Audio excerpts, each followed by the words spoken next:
All right, welcome back. This is chapter 3, and chapter 3 is called The Black Spot.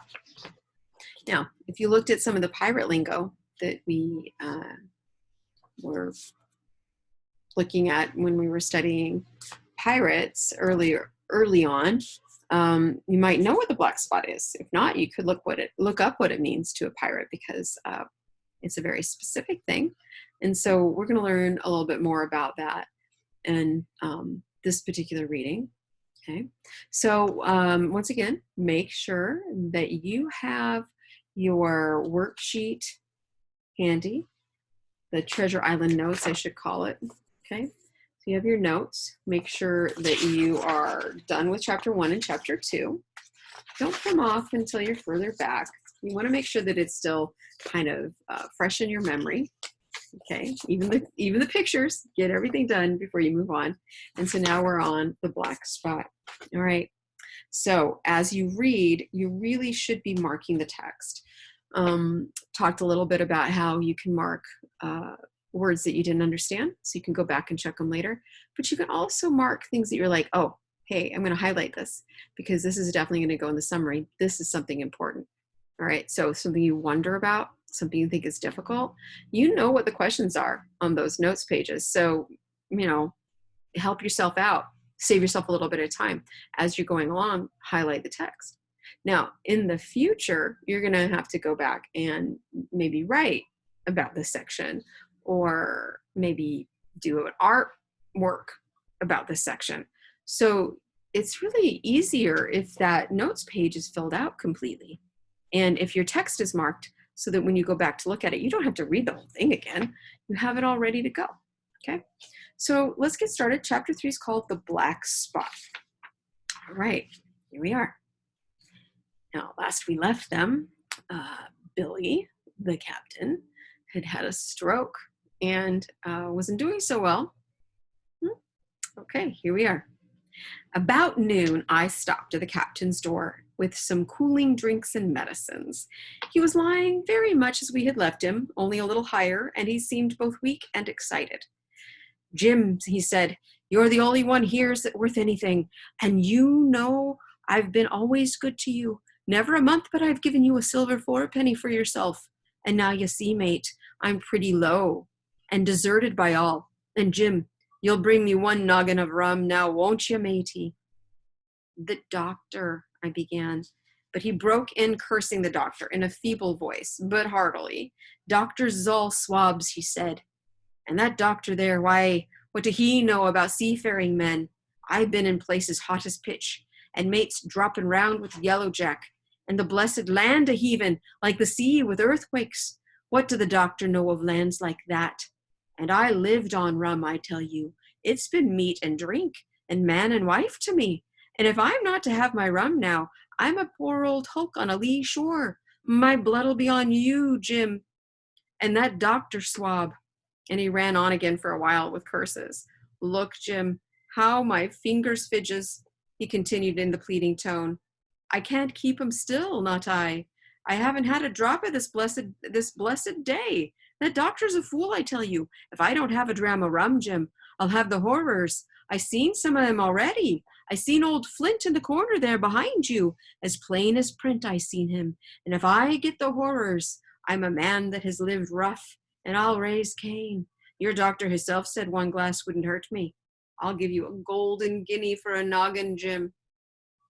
Okay, a lot of that was like pirate speak, so maybe sounded a little funny to you, but basically what's happening here is the captain saying, I need rum. Well, he's an alcoholic. Clearly, he's got a problem. And Jim is trying to follow the doctor's orders and not give him anymore because he says he'll die. But the captain's like, he says one wouldn't hurt me, and I can't live without it. He's saying things like he's having nightmares, he's having tremors, he's really suffering. He's basically going through withdrawal from something that he really does use too often, okay? He was growing more and more excited, and this alarmed me for my father. He was very low that day and needed quiet. Besides, I was reassured by the doctor's words, now quoted to me, and rather offended by the offer of a bribe. I want none of your money, said I. but what you owe my father, I'll get you one glass and no more. When I brought it to him, he seized it greedily and drank it out. Aye, aye, said he, that's some better, sure enough. And now, matey, did that doctor say how long I was to lie here in this old berth? A week at least, said I. Thunder, he cried, a week? I can't do that. They'd have the black spot on me by then. And the lubbers is going about to get the wind of me this blessed moment. Lubbers is could keep what they got and want to nail what is another's. Is that seamanly behavior now, I want to know? But I am a saving soul. I never wasted good money of mine, nor lost it neither, and I'll trick 'em again. I'm not afraid on him. I'll shake out another reef, matey, and daddle him again. It's hard to understand what he's talking about. But he's saying they can't wait a week, that they're out to get him, and the lubbers, these people that are out to get him, that'd probably be Black Dog and whoever Black Dog's people are. They're coming to get money that doesn't belong to them, okay? Because couldn't keep what they got and want to nail what is another's. Like they couldn't keep their money, now they want to take what's mine. And I saved my money. I'm a saving soul. I never wasted it. I never lost it. Okay? But I'll trick them. I'm not afraid of them. I'll trick them again. Okay. As he was thus speaking, he had risen from bed with great difficulty, holding to my shoulder with a grip that almost made me cry out, and moving his legs like so much dead weight. His words, spirited as they were, in meaning, contrasted sadly with the weakness of his voice and of the voice in which they were uttered. He paused when he had gotten to a sitting position on the edge. That doctor's done me, he murmured. My ears is singing. Lay me back. Before I could do much to help him, he had fallen back again to his former place, where he lay for a while silent. Jim, he said at length, you saw that seafaring man today. Black Dog? I asked. Ah, Black Dog, says he. He's a bad un. There's worse that put him on. Now, if I can't get away nohow, and they tip me the black spot, mind you, it's my old sea chest they're after. You get on a horse. You can, can't you? Well then, you get on a horse and go to, well, yes I will, to that eternal Dr. Swab, and tell him to pipe all hands, magistrates and sich, and he'll lay 'em aboard the Admiral Benbow, all old Flint's crew, man and boy, all on 'em that's left. I was the first mate, I was, old Flint's first mate, and I'm the only one as knows the place. He gave it me at Savannah when he lay a-dying, like as if I was to now, so you see. But you won't peach unless they get the black spot on me, or else you see that Black Dog again, or a seafaring man with one leg, Jim, him above all. But what is the black spot, Captain? I asked. That's a summons, mate. I'll tell you if they get that. But you keep your weather eye open, Jim, and I'll share with you equals, upon my honor. Okay, so what we know here is that this guy, this Captain Billy, he says he still has money, and these guys are coming to get it, and they were all crew at one time. They were Flint's crew, and he was the first mate. First mate's like second to the captain. And he gave him, he says, I'm the only one who knows the place. He knows the place. And he gave it me at Savannah, he being Flint. Savannah's a place, it's in Georgia, actually. So when Flint was dying, he gave him it, whatever it was. And don't tell, when he says, but you won't peach, which means you won't snitch, okay, unless they put the black spot on me. And if you see Black Dog or the seafaring men or the man with one leg. So it's building up, like what's going to happen? All right. So now we know what black spot's a summons. Okay, so we'll see what that means. He wandered a little longer, his voice growing weaker, but soon after I had given him his medicine, which he took like a child with the remark, if I ever a seaman wanted drugs, it's me. He fell at last into a heavy swoon-like sleep in which I left him. What I should have done had all gone well, I do not know. Probably I should have told the whole story to the doctor, for I was in mortal fear lest the captain should repent of his confessions and make an end of me. Okay, so he's worried because the captain just told him some secrets that he might end up getting killed by the captain for knowing those secrets. But as things fell out, my poor father died quite suddenly that evening, which put all other matters on one side. Our natural distress, the visits of the neighbors, the arranging of the funeral, and all the work of the inn to be carried on in the meanwhile, kept me so busy that I scarcely had time to think of the captain, far less to be afraid of him. Think about that. Jim's dad just died. And he's saying that with all the arrangements, he's just a kid. He's like your age. Okay, with all the arrangements of the funeral and people coming over and still having to run the inn, he didn't spend time thinking about this crazy old pirate dude and his problems.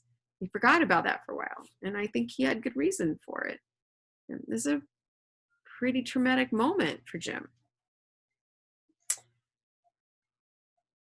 He got downstairs next morning, to be sure, and had his meals as usual, though he ate little and had more, I am afraid, than his usual supply of rum, for he helped himself out of the bar, scowling and blowing through his nose, and no one dared to cross him.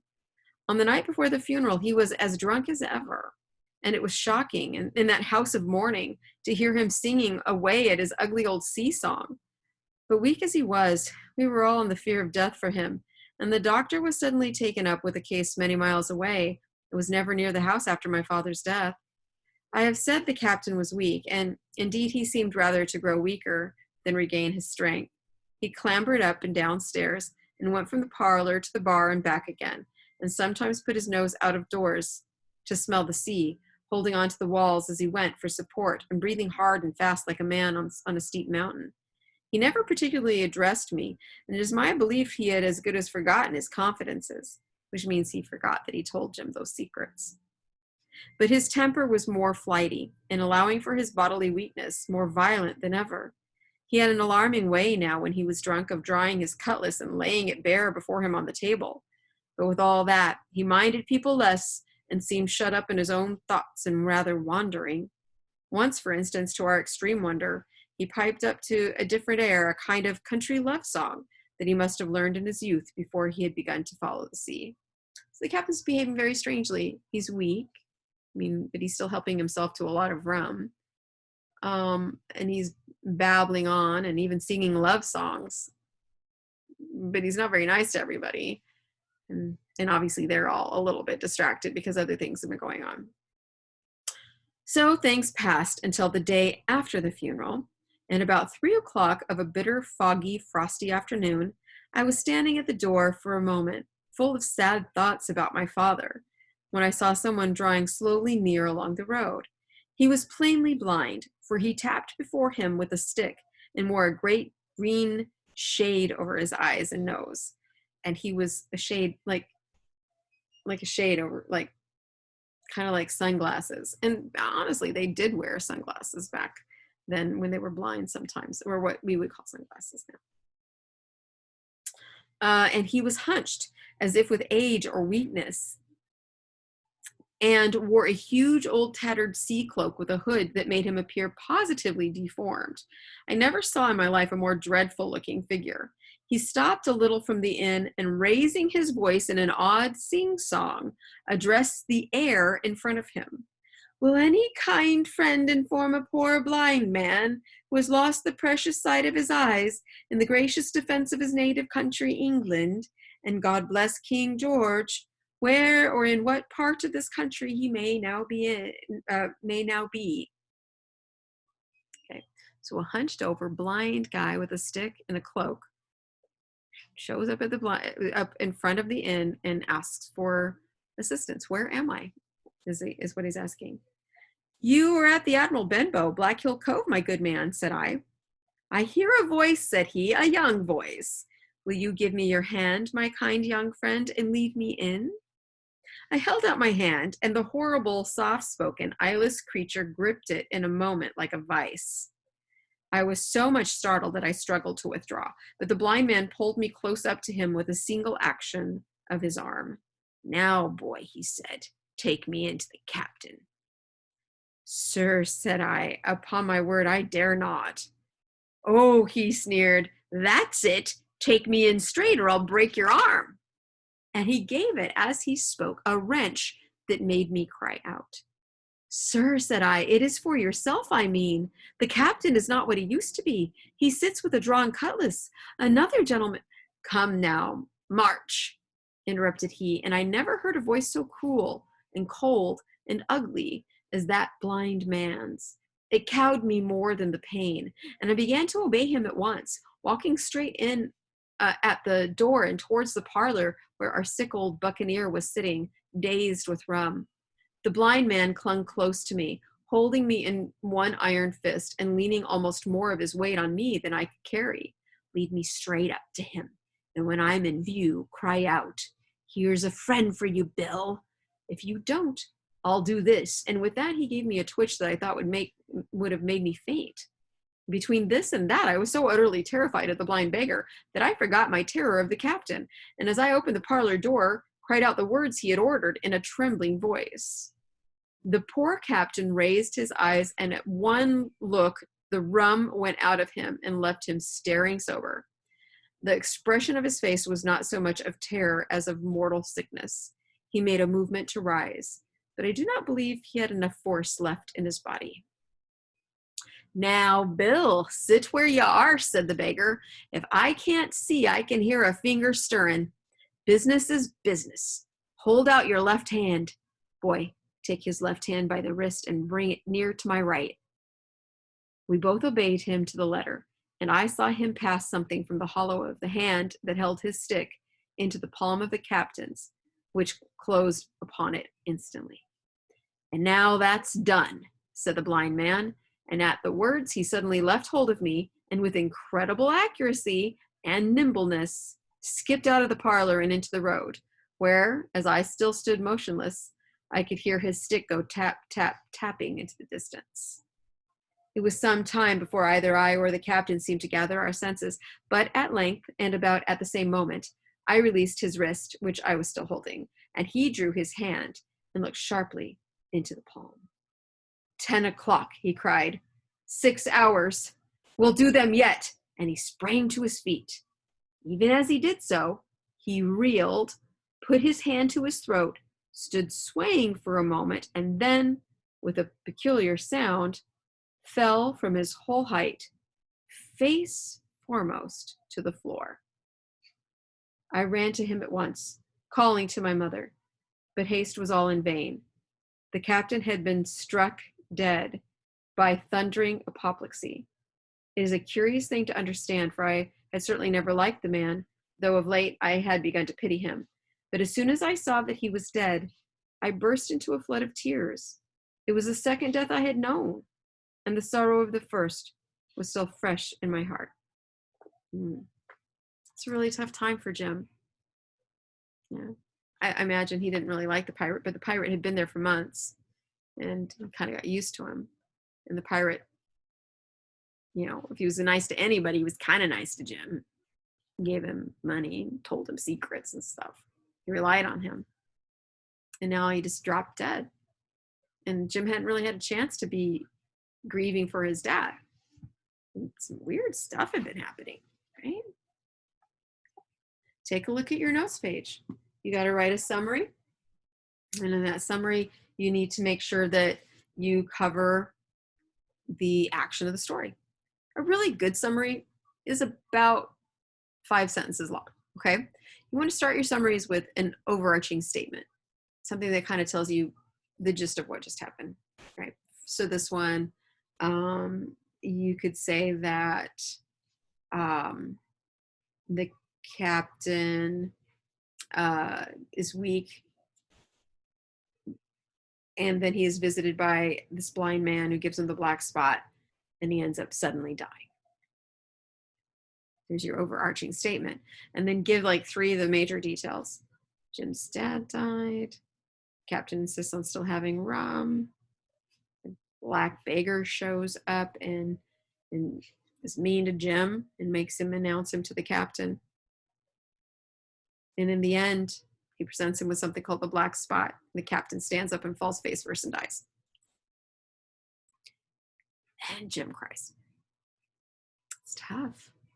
Okay, but anyway, get your summary down with all the major action. And then you're gonna be talking kind of to yourself a little bit about what's gonna happen next. If you were Jim, what would happen next? Gotta think about all the options. What would you do if you were Jim right now? You had a dead pirate on your floor.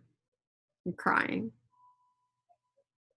What's going to happen next? What would happen next? Okay. And then you're going to talk to yourself a little bit again. What are you going to analyze and evaluate? This is Robert Louis Stevenson. He's telling this story. He's writing it out. What is the setup? What's happening in this? What is he trying to do? He just killed off a character. He's the character who's kind of the star of the first 6 chapters because he's the old buccaneer. We're on chapter 3 and he's dead. Must still be important. Okay. So what is the author doing right now in the story? What's their intention? What's their motivation? And what did you like about the chapter? What did you wonder about? What did you find difficult? There's lots of difficult words. There's always going to be something difficult that you can find in there. This is challenging text with words that we don't use anymore, that were popular in the 1700s and aren't popular now. And that's why we read it, so that we can challenge ourselves and struggle a little bit. The more we struggle, the more we gain skills for, just figuring things out. That's what, reading isn't just about knowing what words are. It's about getting the author's meaning and the tone and their ideas and making sense of it all. And if it was all easy, we wouldn't grow any of those skills. So this is a hard book. It's old, and things that are old sometimes are challenging. So take it for that. Let it be a challenge. Find the things that are difficult. Figure some of them out, and then be happy when you have like the basic idea and move forward. Okay. On the back page, don't forget, you're going to list some characters. This one I would for sure put the blind beggar, Jim, and Captain, Captain Billy Bones. Okay. All right. And then after that, there's a picture to draw. What do you want to draw? The blind beggar, him handing him the black spot, falling down dead. Yeah. Pick your choice there. Whatever will help you remember the action of the story. Okay. And that is chapter 3. We'll meet again for chapter 4.